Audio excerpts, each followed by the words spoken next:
She was born of the Kyrene, a species already feared for their venomous bite and glimmering scales. The Kyrene were apex predators on their homeworld, a place where survival demanded strength, cunning, and venom that could drop a beast twice their size. To most civilizations, they were dangerous, but manageable. Their venom potent, yet predictable. Valeth was different. Where most of her kin produced venom strong enough to kill a creature within minutes, hers was an aberration. More concentrated, more corrosive. A single droplet could dissolve alloys used in spacecraft hulls. A single bite could send even hardened warriors into seizures before their hearts stopped cold. She was not seen as gifted. She was seen as cursed. The elders named her Valeth the Untouchable, and that title was not an honor. None dared approach her. None dared share a home or even a meal with her. She was marked as dangerous, untrustworthy, a being who might one day snap and wipe out anyone foolish enough to draw close. When she came of age, her people cast her into exile. She was forbidden from setting foot on Kyrene soil again. So she wandered. Alone. At first, the silence was unbearable. Exile gnawed at her mind worse than hunger ever could. She drifted from system to system, scavenging what she needed to survive. Merchants turned her away. Hunters spat curses in her direction. She grew used to the wide berth others gave her, used to the whispers.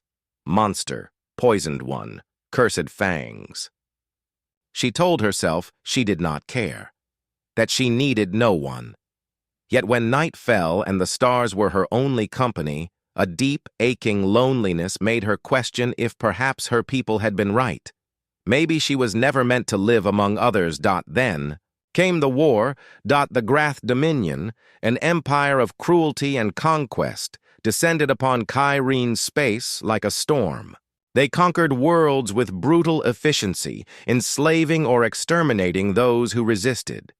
Even the proud Kyrene fell quickly, their fleets shattered, their colonies burning. When the Grath came for Valeth, she fought. Her venom felled dozens, but even she could not stand against an empire. They overpowered her, shackled her, and dragged her in chains to one of their laboratories. To the Dominion. Valeth was not a cursed exile. She was a resource, a weapon. Scientists jabbed her with needles, forced her to secrete venom until her body trembled with exhaustion. They studied how it corroded alloys, how it ravaged test subjects pulled from conquered species. The overseers spoke of mass-producing her venom, of turning her very blood into a bioweapon that could erase entire armies. She had endured solitude. She had endured exile. But this was torment. Days bled into weeks in that dark, sterile cell. Her body grew weaker, but her mind burned hotter. She longed to sink her fangs into the throats of her captors, to burn them from the inside out. But heavy chains and shock collars robbed her of even that small defiance. Then, one day, the guards dragged a new prisoner into her cell. He was strange. Taller than the Grath, broad-shouldered, without scales or fangs. His skin was smooth, his eyes sharp, his hair dark and disheveled. His face was battered, his lips split, but there was something about his posture, something maddening. He wasn't broken. He stood with the relaxed confidence of someone who refused to bend, even under chains. The guards threw him into the corner and left. Valeth hissed, baring her fangs. "Stay away!" she snarled. Her voice was low, dangerous. "One bite, and you'll die faster than their whips can strike." The man looked up at her, bleeding but smiling. Smiling. "Good thing I've always liked challenges," he said.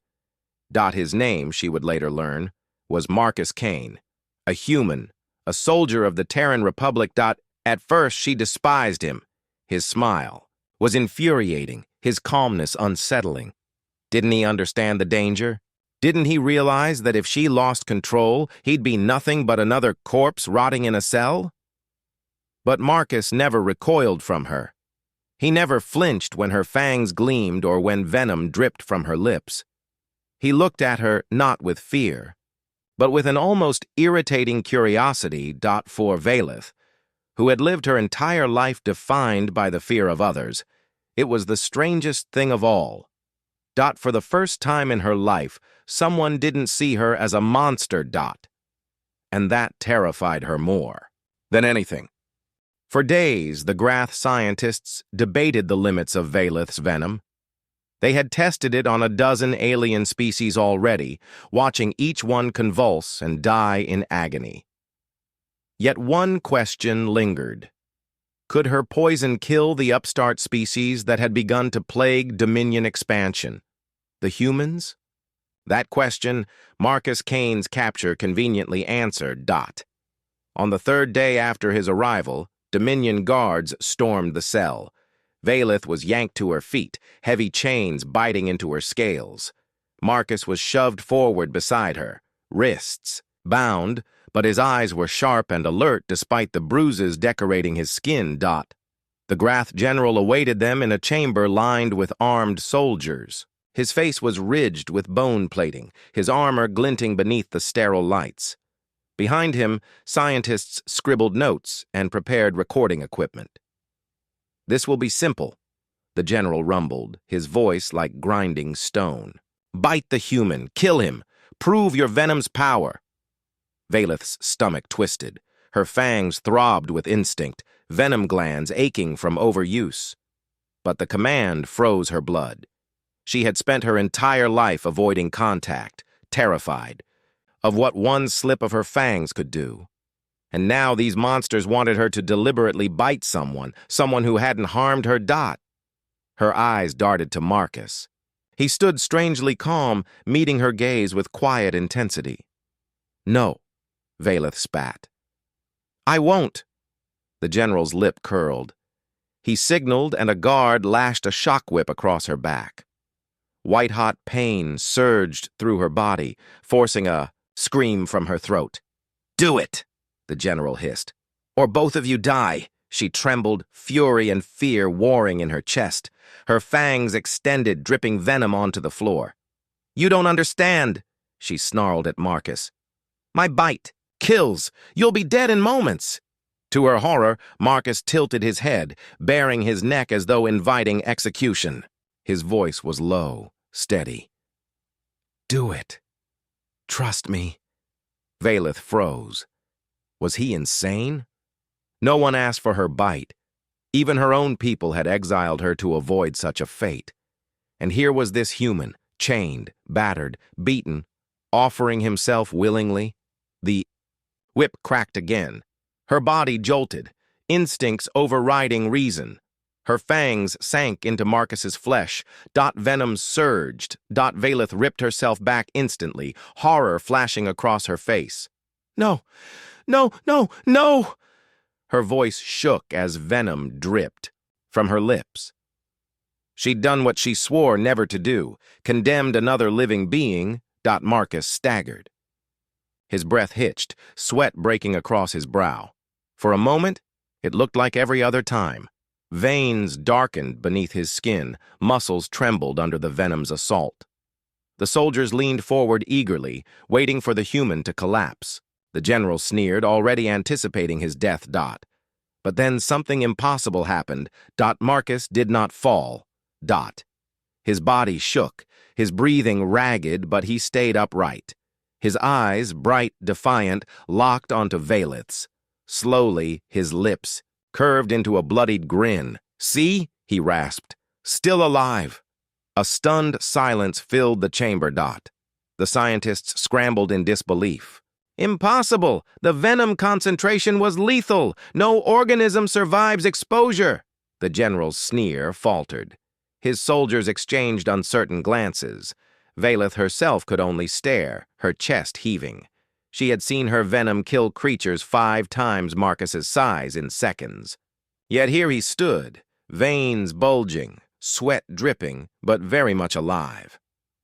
Her bite hadn't killed him. Marcus clenched his fists, shoulders squaring as if daring the venom to do its worst. He turned to the general, his grin widening. Guess humans are tougher than you thought. The overseer roared in fury, ordering the guards to drag them away. But the damage was already done.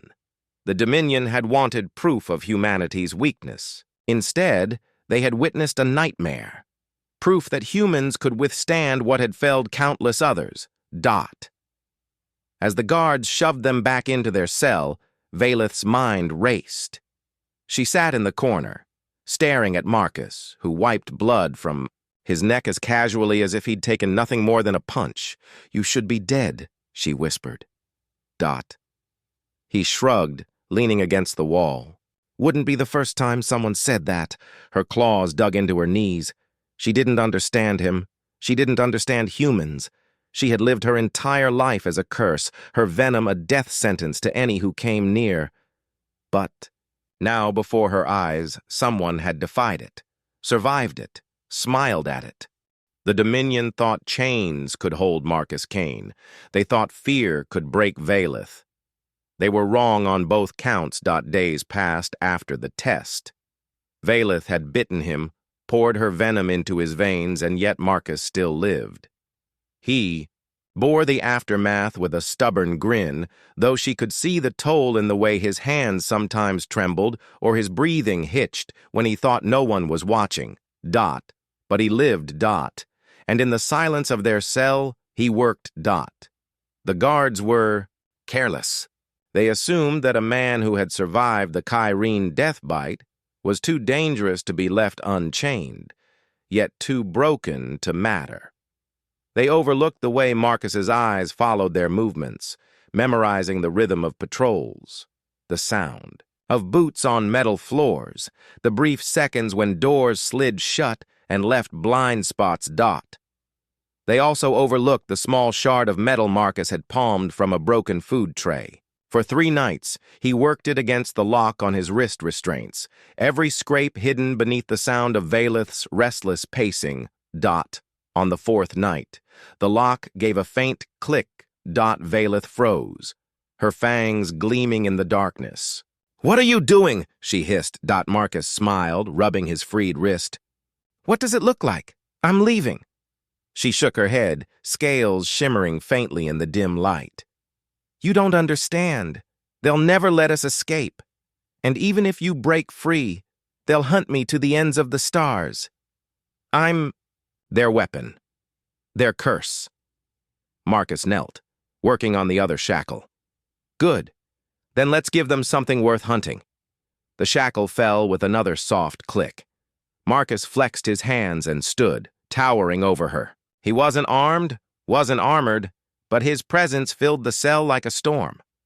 "Come on," he said, offering her his hand. Valeth recoiled. "You don't know what I am." Marcus's smile didn't waver.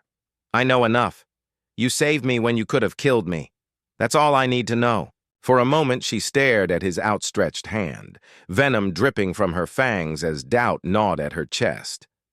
Then, almost against her will, she took it.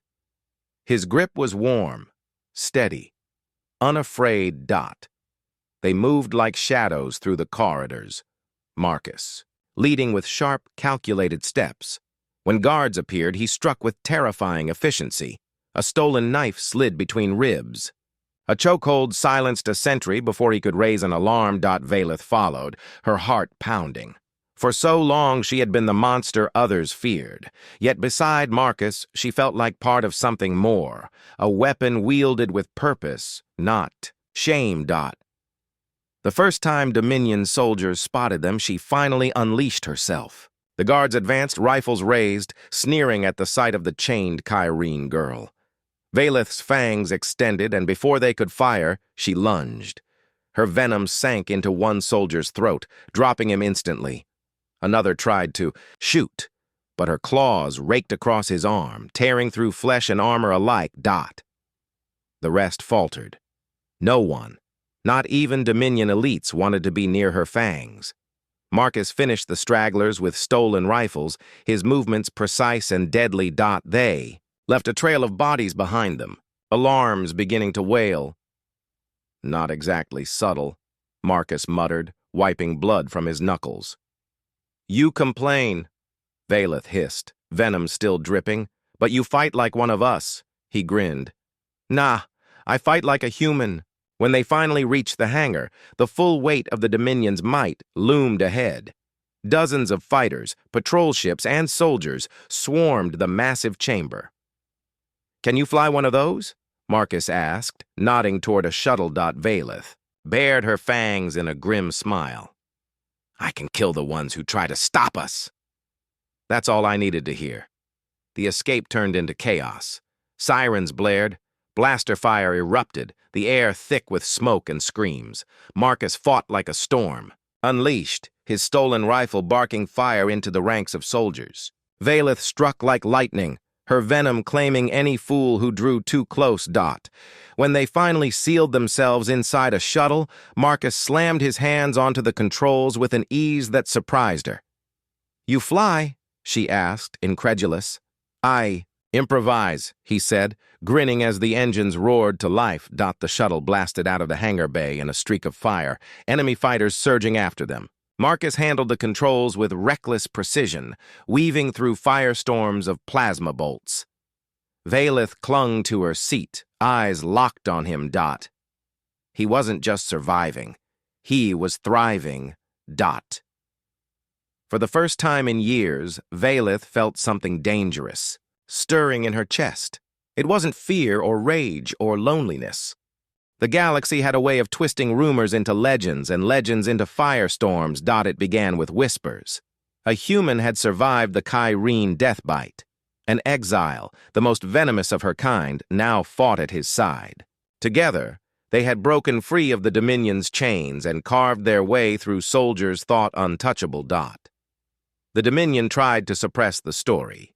They branded it propaganda, lies spread by desperate rebels. But the tale spread faster than fire in dry fields. For the oppressed, it became a beacon. For the enslaved, it was a spark of rebellion.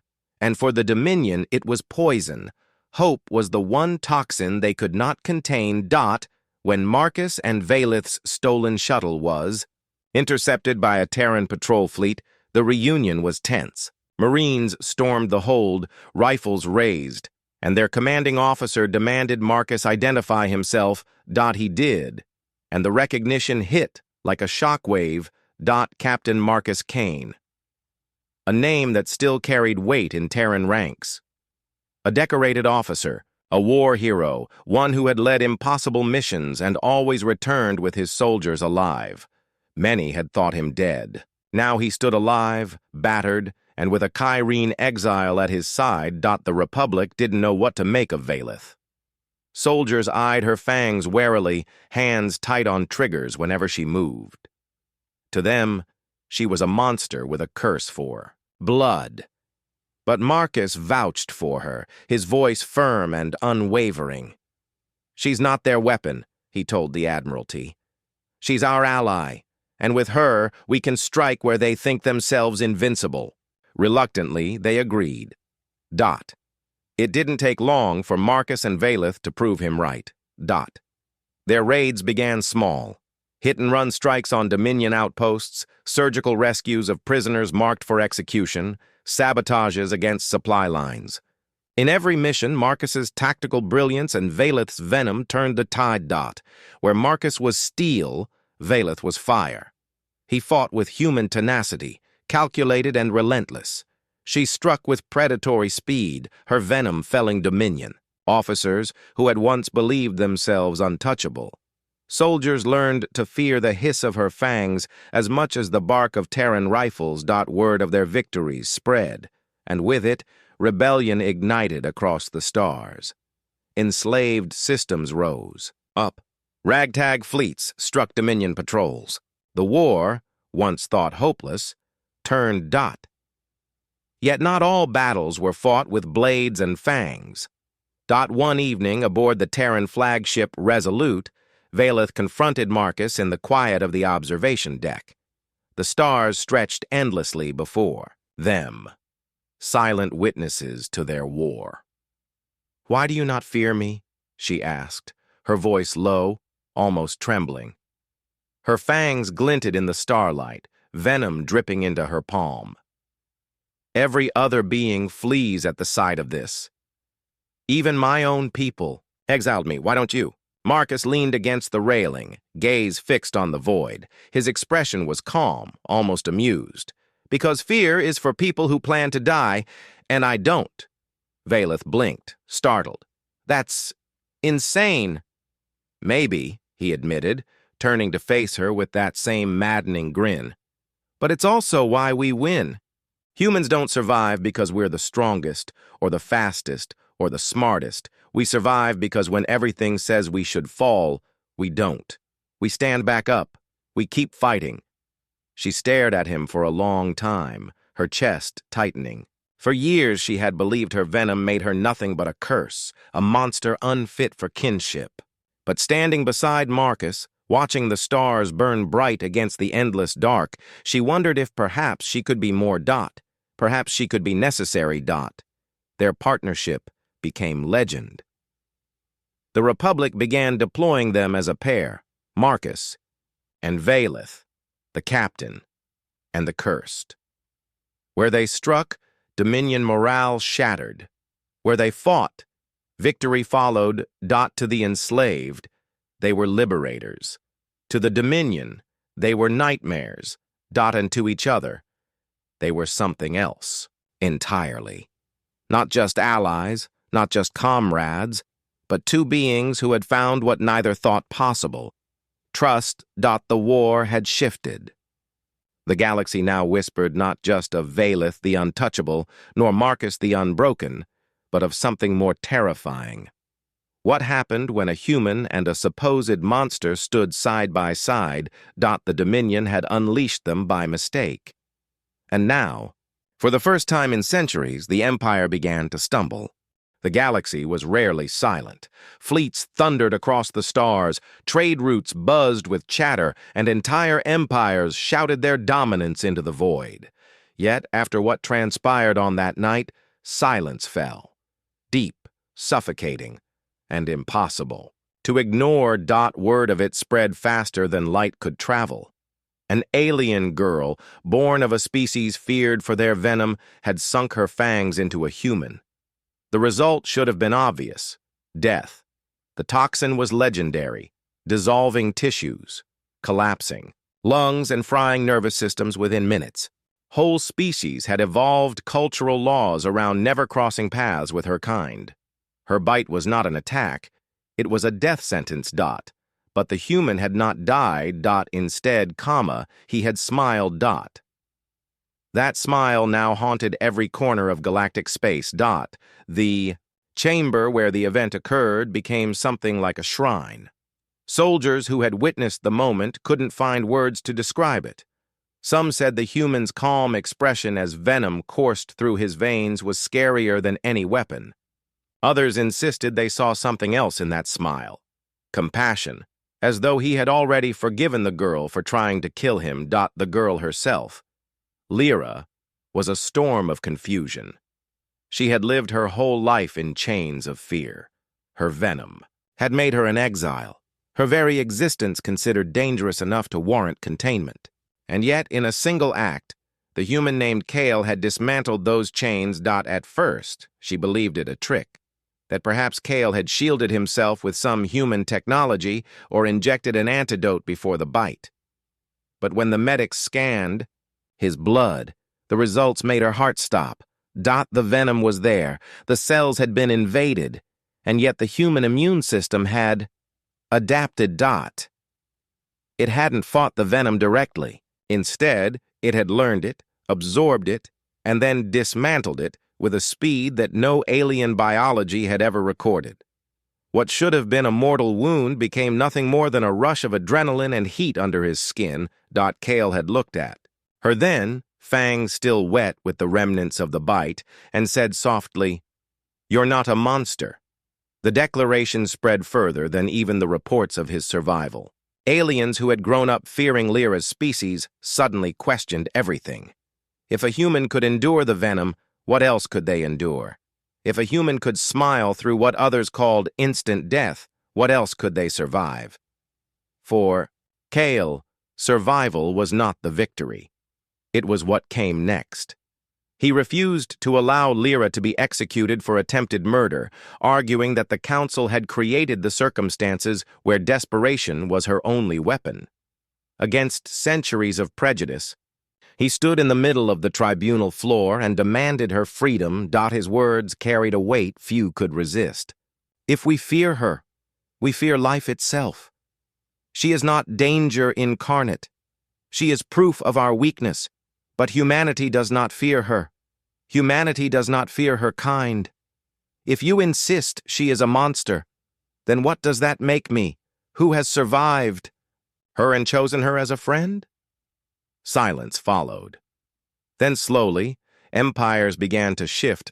Lyra no longer walked as an exile. She walked beside Kale, guarded by the same human resilience that had defied her venom. But something deeper had formed between them. A bond forged not in romance, nor in bloodshed, but in the revelation that even the most dangerous aspects of life could be met with understanding. Kale never flaunted his survival. He never called himself invincible. He only reminded others that humanity's gift was not strength, nor speed, nor cleverness. It was adaptation. And in adapting, they had turned what was once death into nothing more than a fleeting sting. For Lyra, this truth was both liberating and terrifying. She realized that her curse had become meaningless against humans, and in that realization, she found peace. Her bite could kill any alien, but against the human, it had birthed something new. Trust. The galaxy, however, did not rest easy. Military leaders whispered of what this meant. If humans could survive such toxins, what else were they immune to? Would weapons that felled armies only fuel humanity's rise? Could the most feared bioweapons in existence be rendered irrelevant by Earth's children? Some were horrified, others were awed, all were unsettled. And at the center of it all, a human and an alien girl walked together, bound not by venom, but by the truth that no curse, no fear, no weapon could stand forever against humanity's unyielding smile.